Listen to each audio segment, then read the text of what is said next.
Good afternoon. So, what I would like us to work on this afternoon is political ideologies, and in particular liberalism. So, we had the PowerPoint that we worked through before all of this happened. You should have a table which I have emailed to you about the core principles of liberalism, and I would like you to use your textbook from page 106 to complete that table. I filled in individualism for you, you just need to do the others. Before you do that, I'm just going to talk you through quite quickly those key principles so you can make notes whilst I write. Obviously you can pause and make notes as I go through. So the first core principle of liberalism then is individualism. So individualism, it refers to the preservation of individual rights and freedoms above all other claims by the state or other groupings within society. So John Locke is seen as the founding father of liberalism, and he focuses significantly on the individual rights of man. So he believes in something called foundational equality, which is that man's natural state was one of freedom, and in particular, freedom from any unnecessary external interference by the state. So both Locke and John Stuart Mill, who's seen as the founder of modern liberalism, Locke is seen as the founder of classical liberalism, perceive that individuals are capable of informed decisions, informed ideas, but as self-interested and mutually indifferent to each other in doing this. So modern liberalism then argues that classical liberalism underplays the inequality of society. Society is not equal according to a modern liberal, and some individuals have a clear advantage over others. So this is where another liberal thinker, John Rawls, comes in, and he argues that one's social position and their particular circumstance, that could be their race, that could be their gender, it could be their social class, it could be their intelligence, but Rawls argues that they are of particular importance, of huge importance, in determining whether an individual thrives in society or underachieves in society. So liberalism is also associated with tolerance, with individual tolerance. So Locke, writing in the 17th century, argued about respecting political and religious ideas. Mary Wollstonecraft, who wrote at the back end of the 18th century, and Betty Friedan, who wrote in the mid-20th century, argued for toleration from men towards women, calling for an end to sexual discrimination within society. In the 21st century, this has been updated, and you can talk about gay rights recently, and also rights for transgendered individuals. So that's the first principle. The second core principle is freedom or liberty. So again, the concept of freedom has evolved as liberalism has evolved, and there are clear differences between classical liberals and modern liberals. So early liberals were writing and producing their works in response to authoritarian governments and absolute monarchies. So for them, freedom is intimately connected with the law. Locke argued that where there is no law, there is no liberty. So for them, and for Locke, freedom is a natural right. So Locke asserted that the role of government was the protection of man's life, liberty, and property. They argued that absolute monarchies were illegitimate, and Locke called for a state to be constructed on a social contract where individuals are governed based on their consent.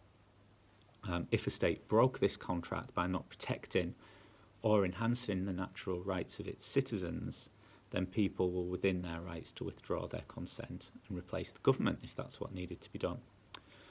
They believed that the state would practice a limited government so that individuals would enjoy the maximum amount of freedom within a legal framework, and from an economic point of view, this is where laissez-faire ideas come from. So liberalism was broadened by modern liberals. So we can look at John Stuart Mill as well, who had a different definition of freedom. So he advocated freedom of speech, freedom of thought, freedom of religion, unless these pose a direct threat to others. He argued that individuals should be free from interference even if this means they're harming themselves. So this could be used to justify why an individual is free to take drugs, which are currently illegal, because it's the argument is that it's the individual's choice, that should not be the state's choice. So there are differences then between classical liberalism and modern liberalism. Classical liberals argue that people succeed or fail based on their own efforts, and that the state doesn't have a responsibility, the state doesn't have a role in protecting people if they do fail. Modern liberals approach this very differently. They argue that the state has a moral right to look after individuals if this is what happens. So on to our third core principle then. The third core principle is that the state is a necessary evil. So classical liberalism sets the parameters by arguing for a minimal state. And this is supported by neoliberals in the United States, and you could call Thatcher a neoliberal as well. So this is subsequently adopted or altered by modern liberals into an enabling state. So if we look first at what classical liberals believe in with regards to the state. So the traditional liberal position is that the state is a necessary evil. So the state must protect life, liberty and property, as Locke argued. The state must intervene to uphold the rule of law and to protect society from any foreign invasions. These interventions require institutions like police forces, armies, law courts and a judiciary, all to uphold the law. Locke didn't argue, he disagreed with the idea that this was an interpretation of God's will. He argued instead that government should be based on consent, whereby a state would be the result of a social contract, as I've already mentioned, enshrining the natural state of freedom into the law and the government. So individuals would enter into this social contract freely and voluntarily and consensually, and government was subject to the consent of the people, who could vote them out, could get rid of them if they went against this, and individuals, for their part, would agree that they would obey any laws which were set. So modern liberals differ on this. So we're going to look at John Stuart Mill again. He adapted this view of limited government to allow for state intervention.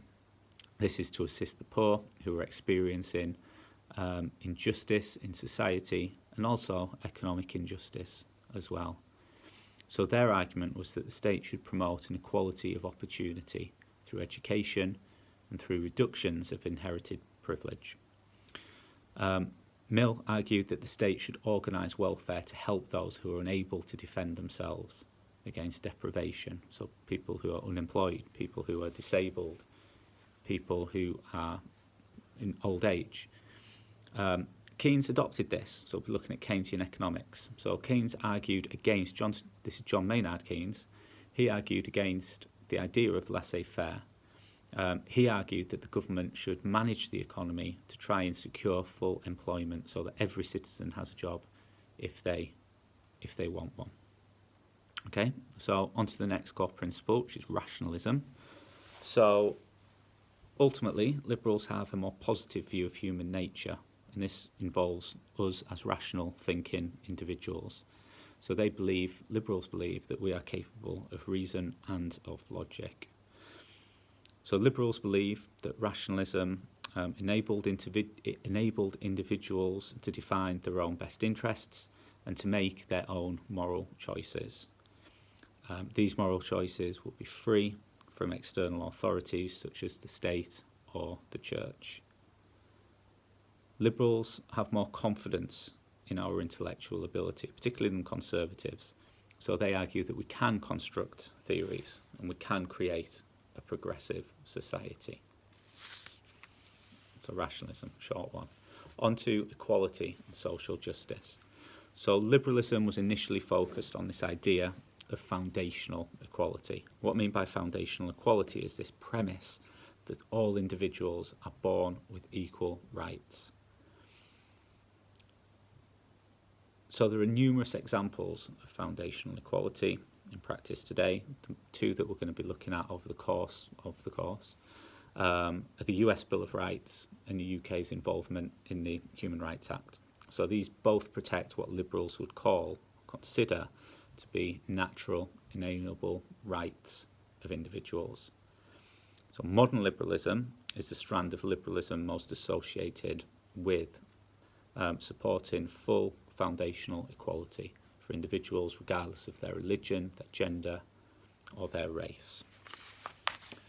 So this has been adopted by various liberal thinkers. So Mary Wollstonecraft argued forcefully in the 18th century that women were denied equality with men in terms of property ownership and also of political representation. This was picked up on by Betty Friedan in the mid-20th century. She argued that legal and economic parity in the workplace and the equality of opportunity that women enjoyed was not equal to that of men. We can also look at Martin Luther King. Martin Luther King, who's obviously associated with the civil rights movement in the United States in the 1950s and 1960s, he demonstrated the judicial interpretation of the US Constitution, which he argued was failing to acknowledge all races equally. So modern liberals argue that foundational equality in itself is not enough to guarantee an equality of opportunity, and that to guarantee true social justice, individuals must have access to a welfare state, which deals with things such as education, healthcare, welfare provisions, and even a minimum wage. John Rawls was one of the most important liberal thinkers who argued this point of view. So what Rawls used was this veil of ignorance.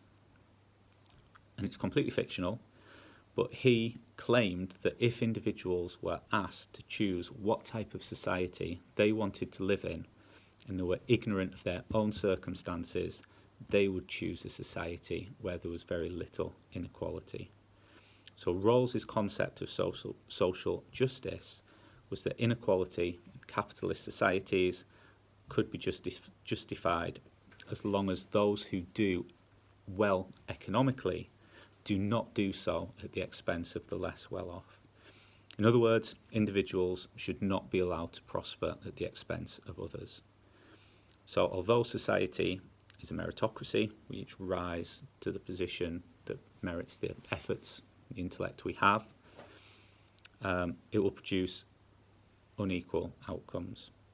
But what is important for Rawls is that we all have an equality of opportunity. So we may succeed, we may fail, but we have an equal chance of being a success or a failure. So finally, liberal democracy. So Locke's ideas when he was writing, they were a reaction to his perception of this illegitimate government where people didn't have rights. So the concept of liberal democracy is underpinned by this social contract theory of Locke, which we can see, he played a big part in inspiring the founding fathers in the United States with the drafting of the US Constitution. So liberal democracy was initially representative democracy, which offered only a very limited form of democracy. So we can use the example of the United States where only male property owners were able to vote. So representative democracy is this idea that voters elect a representative to make decisions based on their own judgment. And when we elect a representative, that's what they do. They provide their expertise, their knowledge. They make decisions on our behalf, people who don't know as much about those issues. So John Stuart Mill, like the US founding fathers, feared the dominance of the working class. So liberalism hasn't always been associated with one person, one vote. Mill argued for plural votes, so that educated and wealthy individuals' votes would mean more than those who are of the lower classes. So Mill, like Locke, like Mary Wollstonecraft, was seen as favouring an elite form of democracy. So these ideas have fallen out of favour in liberalism in recent years, and modern liberals accept that each individual should have a vote. So what we see at the heart of all liberals is free and fair elections, but it has evolved into one person, one vote. Modern liberals favour devolution, and they're more likely to favour referendums as well, and they support the protection of individuals' rights within those systems. So read through your textbook, as I say, from page 106, complete the table, send it to me as a Google shared doc, and I will hopefully hear from you soon and see you very soon as well. Take care.